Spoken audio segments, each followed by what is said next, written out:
Hello students, good morning. Welcome to our channel Target with Lalan Sharma. हर नामुमकिन को मुमकिन बनाने का दूसरा नाम राना है। अब ये काम होने वाला है। हाँ विद्यार्थी, आज हम लोग पढ़ेंगे कंजर्वेटिव नॉन कंजर्वेटिव फोर्स के कंसेप्ट पर प्रॉब्लम को हम लोग सॉल्व करेंगे। तो आइए देखते हैं। वर्क डन बाय टेंशन, तो टेंशन फोर्स द्वारा जो वर्क होगा वो यहाँ पे बताना है कि टेंशन वाले जो प्रॉब्लम होंगे वो कैसे सॉल्व किए जाएंगे। तो यहाँ एक घिरनी है, यहाँ से दो ब्लॉक M1 M2 लटके हुए हैं। String is same, tension is same. तो स्ट्रिंग सेम होने की वजह टेंशन सेम है और M1 का मान M2 से ज्यादा है। Work done by tension on block on M2 on block M2, तो W इज इक्वल टू आएगा FD cos on block M2 कह रहा है। तो ये देखिए M1 का मान ज्यादा है, M1 नीचे आएगा, M2 ऊपर जाएगा। तो जो टेंशन फोर्स है वो भी ऊपर की ओर है और M2 भी ऊपर जाएगा। तो इनके बीच जो एंगल बनेगा वो cos 0 डिग्री। cos 0 मान 1। तो जो वर्क आ रहा है TD, ये क्या वर्क पॉजिटिव आ रहा है। ये W1 इज इक्वल टू कर दीजिए, ठीक है। तो work done by tension on, work done by tension on block M1, तो M1 का मान M2 से ज्यादा है तो जाहिर है कि ये ब्लॉक नीचे आएगा और टेंशन फोर्स ऊपर की ओर कार्य करेगा। तो ऐसे केस में इनके बीच जो एंगल होगा ये 180 का होगा। तो ये हो जाएगा W2 is equal to T गुणे D, फोर्स गुणे डिस्प्लेसमेंट, cos 180। cos 180 का मान -1 होता है। तो ये इसी दशा में आएगा -TD W2 इक्वल टू, ये क्या हो गया, टेंशन फोर्स द्वारा किया गया कार्य work done by tension force equal to, यहाँ पॉजिटिव है और ये नेगेटिव है। Work done by total work done by tension, अगर ये ज्ञात करना चाहें total work done by tension, तो ये हो जाएगा W is equal to W1 plus W2। तो W1 है plus TD minus TD is equal to 0। तो टेंशन फोर्स द्वारा जो वर्क होता है, total work done by tension force is equal to 0 होता है। तो इस कंसेप्ट को आप लोग ध्यान दीजिएगा। Where D is displacement, where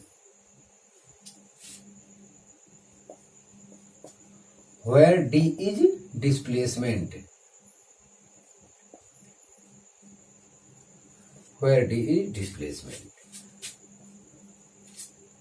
इतना ये जानकारी में देना था। हाँ, तो टेंशन यहां 0 होगा और एक और यहां पॉइंट आप जान लीजिए। जैसे कोई सिंपल पेंडुलम का प्रॉब्लम दे दे, उसमें टेंशन के बारे में अगर आपसे पूछ ले, सिंपल पेंडुलम वाला केस,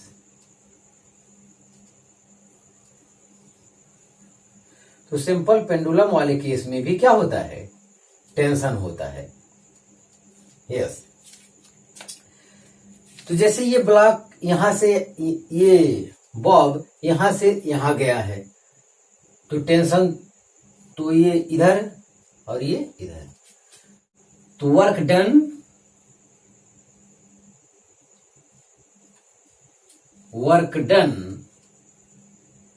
बाय टेंशन,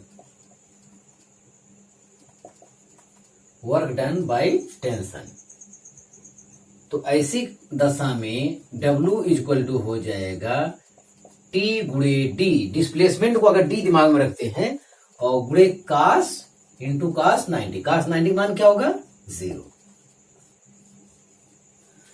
ध्यान दें, इन सिंपल पेंडुलम वाले केस में अब टेंशन की बात हो रही तो टोटल हमें बताना जरूरी था। इस टाइप का कोई केस आएगा तो टेंशन फोर्स द्वारा किया गया कार्य पॉजिटिव, नेगेटिव और total work done by tension is equal to 0। इतना कंसेप्ट बताना था। अगर यही सिंपल पेंडुलम वाला केस है, यहां भी स्ट्रिंग है, इसमें टेंशन फोर्स द्वारा किया गया कार्य शून्य होता है। क्योंकि 0 होता है क्योंकि टेंशन फोर्स और डिस्प्लेसमेंट ये हर जगह क्या होते हैं, परपेंडिकुलर होते हैं। चाहे यहां भी लेंगे तो यहां परपेंडिकुलर आएगा, यहां भी परपेंडिकुलर आएगा। तो W equal to FS cos theta. हाँ विद्यार्थी, अगला हेडिंग है work done by normal reaction. तो यहां दो ब्लॉक हैं अमोनियम 2 और इस पर कोई फोर्स लग रहा है, कोई फोर्स है, F दिखा सकते हैं या नहीं भी रहेगा कोई दिक्कत नहीं है, इसका मतलब कोई फोर्स लग रहा है। और ये इनका डिस्प्लेसमेंट दी दिखाया गया, यहां से ये पहुंच गया। तो इसमें work done by normal reaction. तो यहां पे नॉर्मल रिएक्शन होगा जो यानी इधर की ओर और इस पर इधर की ओर, एन इधर की ओर और इधर की ओर। तो एन जो है, where n is the force between where n is the force between m1 and m2। हाँ, ये जानकारी में होना चाहिए। अब work done bye n on m2, work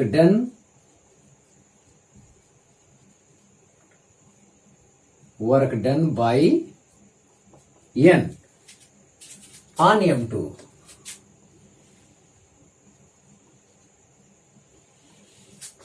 तो ये हो जाएगा W1 इक्वल टू n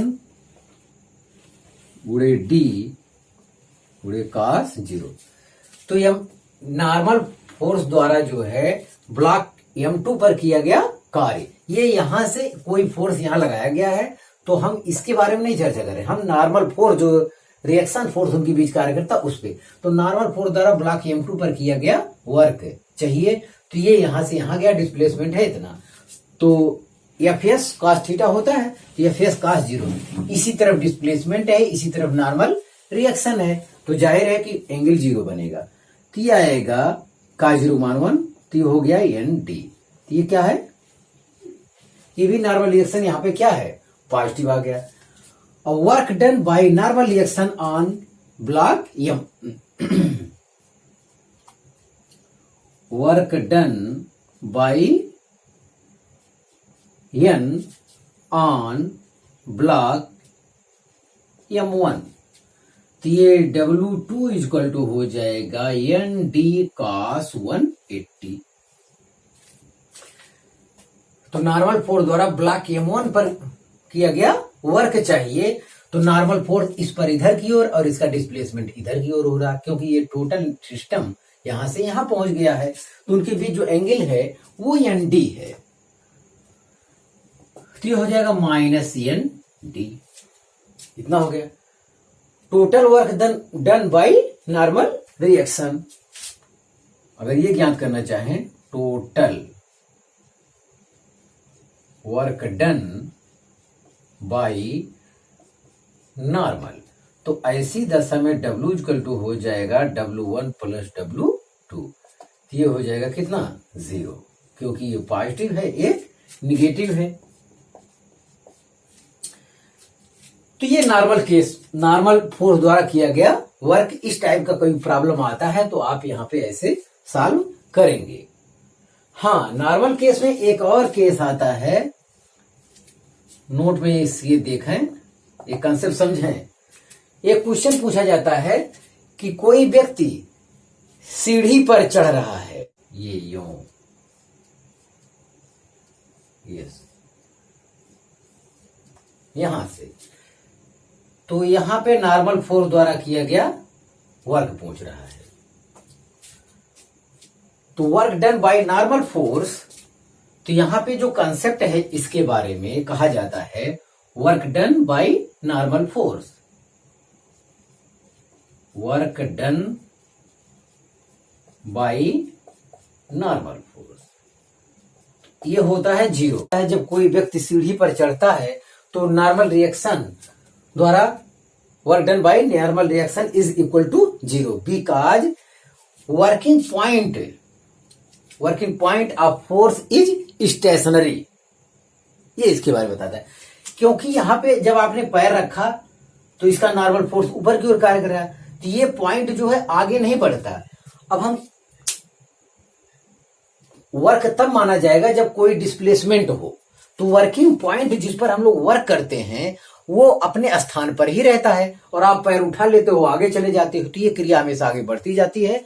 तो नॉर्मल रिएक्शन द्वारा ऐसे केस में किया गया कार्य जो वर्क होता है वो जीरो होता है, क्योंकि इसका जो पॉइंट होता है वो स्टेशनरी होता है, स्थिर होता है, रेस्ट पे होता है, ये मोशन नहीं करता है। यस, तो ये कंसेप्ट हमें आपको बताना है। जब कोई व्यक्ति सीढ़ी पर चढ़ता है तो ऐसे केस में नॉर्मल फोर्स द्वारा किया गया कार्य क्या होता है, work done by normal force is equal to zero, because working point of force is stationary. हाँ विद्यार्थी, अगला हेडिंग देखिए, work done by static friction. तो ये भी पॉजिटिव, नेगेटिव और जीरो होता है। तो यहां पे एक ब्लॉक M2 है, उसके ऊपर एक ब्लॉक M1 है, उस पर यह फोर्स लग रहा है। तो यह फोर्स लगने की वजह से ये ब्लॉक पहुंच गया डी डिस्टेंस, डिस्प्लेसमेंट कवर करके पहुंच गया यहां पर। तो यस, हाँ, ये स्टैटिक फ्रिक्शन की बात कर रहा है। तो यहां हम लोग कहेंगे नो रिलेटिव मोशन। इसका मतलब ये है, ये ब्लॉक यहां से यहां तक पहुंचा, लेकिन इनके बीच आपस में कोई रिलेटिव मोशन नहीं हो रहा है। Yes, no relative motion between M1 and M2, ये जानकारी में आपको होना चाहिए, उनके बीच कोई रिलेटिव मोशन नहीं हो रहा है। अब आगे का कंसेप्ट समझिए। तो यह फोर्स इस M1 पर लगा हुआ है, तो ये M1 पर लगा हुआ है, तो M2 उसके मोशन का क्या करेगा, विरोध करेगा। Friction force opposite relative motion. तो चूंकि ये मोशन नहीं कर रहा है तो स्टैटिक फ्रिक्शन इसके अपोजिट डायरेक्शन में कार्य करेगा M1 पर। तो Fs एट M1, तो जब M1 आगे जाने की कोशिश करेगा तो M2 पीछे छूटेगा, तो M2 भी आगे बढ़े, इसके लिए Fs आगे की ओर कार्य करेगा M2 पर। Fs एट M2, जब M1 आगे बढ़ेगा तो M2 उस दशा में पीछे छूट रहा होगा, तो इसे आगे बनाए रखने के लिए फ्रिक्शन फोर्स M2 पर आगे की ओर लगेगा। तो M1 पर फ्रिक्शन फोर्स इधर की ओर और M2 पर फ्रिक्शन फोर्स इधर की ओर वर्क करेगा। हाँ, ये हो गया। हाँ, तो हमें फ्रिक्शन फोर्स द्वारा वर्क करना है ब्लॉक M1 और M2 पर। तो उससे पहले यह फोर्स लगा है, तो अगर ये यहां से यहां तक गया है तो किसी एक्सेलरेशन से गया होगा। तो ऐसी दशा में हम लोग F इक्वल टू लिखेंगे M1 प्लस M2 इंटू, अगर ये जा रहा है तो जाहिर है कि दोनों एक साथ जाएंगे, ये बहुत हल्का होगा, ये भी आपकी जानकारी में है, तब वहां तक जाएगा। तो बस जा रहा है तो इसके मतलब है इनके बीच स्टैटिक फ्रिक्शन का मान क्या है, बहुत ज्यादा है। हाँ, तो ये कॉमन एक्सेलरेशन यहां पे हमको मिल जाएगा A equal to F upon M1 plus M2। यहां पे एक चीज मिल जाएगा कि किस एक्सेलरेशन से ये ब्लॉक यहां पर गया होगा। अब ब्लॉक M2 को हम अलग से बना लेते हैं। ब्लॉक M2 यहां देखें, m2। इस पर एफ एस इधर की ओर है और m2 के लिए एफ एस इक्वल टू हो जाएगा m2a। तो m2a के स्थान पर लिख देंगे f अपान m1 प्लस m2।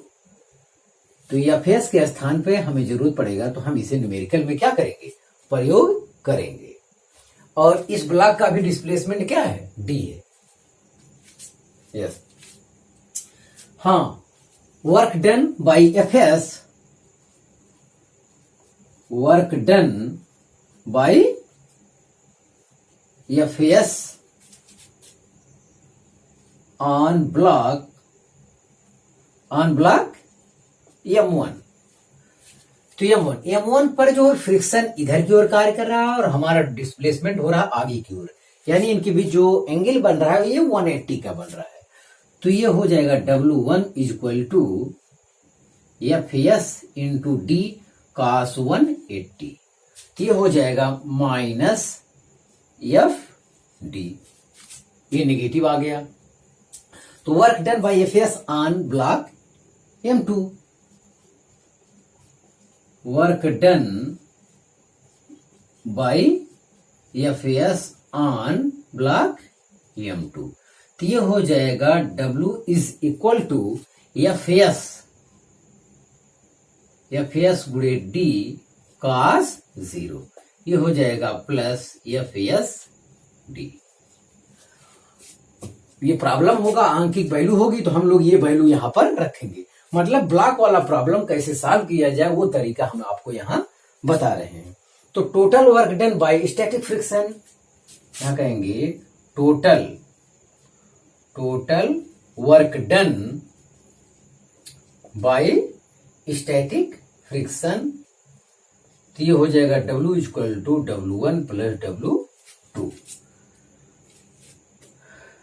तो minus F S T plus F S D is equal to 0। तो ये चीज आपको ध्यान देना है। तो आप इसे कॉपी कर लीजिए। हाँ विद्यार्थी, देखा जाए work done bye kinetic friction. तो अगर ऐसा कोई केस है, यहां देखें एक ब्लॉक m1 है, m1 के ऊपर m2 ब्लॉक है, m2 के ऊपर m1 ब्लॉक है जिस पर यह फोर्स लग रहा है। ये ब्लॉक यहां से यहां तक चला गया, लेकिन हम यहां देख रहे हैं हेडिंग हमारा है काइनेटिक फ्रिक्शन। काइनेटिक फ्रिक्शन का मतलब है ये ब्लॉक m1 भी आगे बढ़ेगा और m2 भी आगे जाएगा। तो ये ध्यान देना है यहाँ पे, यहाँ काइनेटिक फ्रिक्शन बनेगा। तो इसका जो है m1 पर जो काइनेटिक फ्रिक्शन होगा वो इस डायरेक्शन में कार्य करेगा एफ के, और m2 पर जो काइनेटिक फ्रिक्शन वर्क करेगा वो आगे की ओर करेगा, क्योंकि ये इधर ले जाएगा कि उसके अपोजिट डायरेक्शन। m2 जो है उसके मोशन का विरोध करेगा, विरोध करने के लिए अपोजिट डायरेक्शन में लगेगा। अब ये अगर जा रहा है तो ये पीछे छूट रहा है, तो इसको आगे बनाए रखने के लिए एफ के आगे की ओर m2 पर वर्क करेगा। ये जानना है आपको। इसके बाद ये अगर ब्लॉक m2 की बात होगी तो ये d दूरी तय करके m2 block d displacement cover किया है। यहां से यहां तक जाने में कितना d डिस्प्लेसमेंट कवर किया है।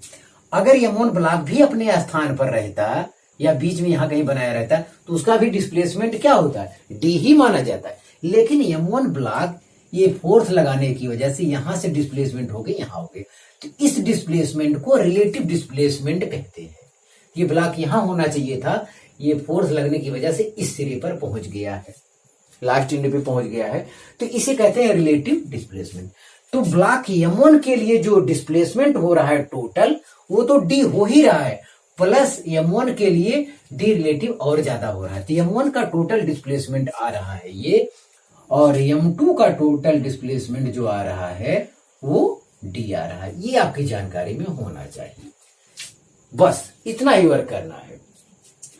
हाँ, एफ के इक्वल टू क्या होता है, mu N.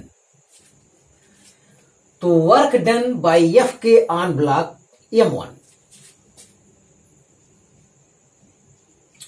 Work done by F के ऑन m1। तो ये हो जाएगा W1 इक्वल टू एफ के D plus D relative F S cos theta. तो ये कॉस कितना हो जाएगा 180। M1 ब्लॉक पर जो काइनेटिक फ्रिक्शन होगा इस डायरेक्शन में वर्क कर रहा है और ये ब्लॉक आगे की ओर जा रहा है, तो इनके बीच जो एंगल होगा 180 का होगा। तो जाहिर है कि ये जो है निगेटिव आएगा, निगेटिव एफ के डी प्लस डी रिलेटिव। चलिए इतना हुआ W1। हाँ, वर्क डन बाय एफ के on block M2। Work done by F के ऑन ब्लॉक M2। तो ये W2 इक्वल टू हो जाएगा। अब ये एफ के जो है इस डायरेक्शन में है और ब्लॉक भी यहां से यहां तक जा रहा है। ध्यान देना, अब की बार डिस्प्लेसमेंट केवल डी ही होगा। तो ऐसी दशा में एफ के इंटू डी कॉस 0। तो ये आ रहा है एफ के इंटू डी। तो ये हो गया। तो total work done bye kinetic friction, total work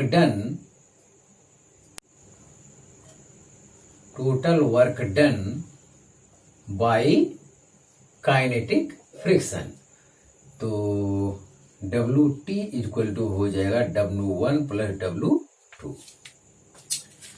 हाँ, तो वैल्यू रखते हैं। ये हो जाएगा माइनस एफ के in bracket D plus D relative plus F के डी, इतना है। अब अंदर गुणा करते हैं, माइनस एफ के डी माइनस एफ के डी रिलेटिव प्लस एफ के डी। तो ये प्लस प्लस क्या हो जाएगा, कैंसिल हो जाएगा। तो टोटल वर्क डन जो आ रहा है काइनेटिक फ्रिक्शन द्वारा, ये हो रहा है एफ के डी रिलेटिव, इतना हो रहा है। ये क्या है, नॉट इक्वल टू 0 है। तो आप ध्यान देंगे, work done bye kinetic friction क्या होता है, टोटल वर्क डन यहां पे 0 नहीं होता है। ये आपकी जानकारी में होना चाहिए। कॉन्सेप्ट बहुत अच्छा था। एक चीज और विद्यार्थी, यहाँ नोट में हमें आपके लिए ले आए हैं, बताना है आपको। तो यदि कोई व्यक्ति टहल रहा है तो फ्रिक्शन फोर्स द्वारा किया गया कार्य क्या होगा, 0 होगा। ध्यान दें।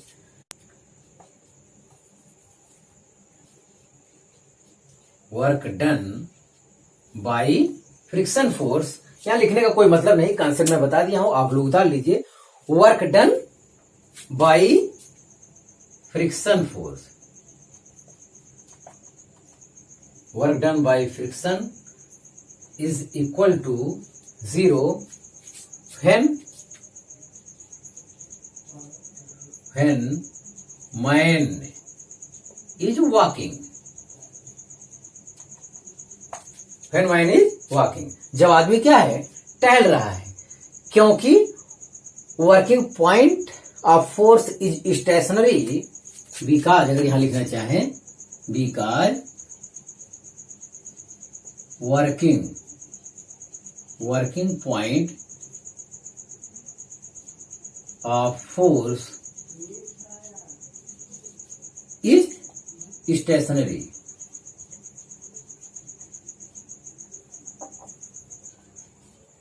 यस, तो ये जवाब है। थोड़ा ये कंसेप्ट ये भी दिमाग में आप बनाए रखिएगा, ये कंसेप्ट है। तो फ्रिक्शन से रिलेटेड जितनी जानकारी थी हम आपको दे चुके। तो कोई व्यक्ति अगर टहल रहा है तो फ्रिक्शन फोर्स द्वारा किया गया कार्य 0 होता है, क्योंकि जिस पॉइंट पे वो कार्य करता है तो पॉइंट का डिस्प्लेसमेंट क्या होता है, 0 होता है। वो स्टेशनरी पॉइंट रहता है, स्थिर रहता है बिंदु जिस पर वो कार्य करता है। तो आप इसे कॉपी कर लीजिए। हाँ विद्यार्थी, आज बस इतना ही। आप मेहनत से पढ़ाई करते रहें। All the very best.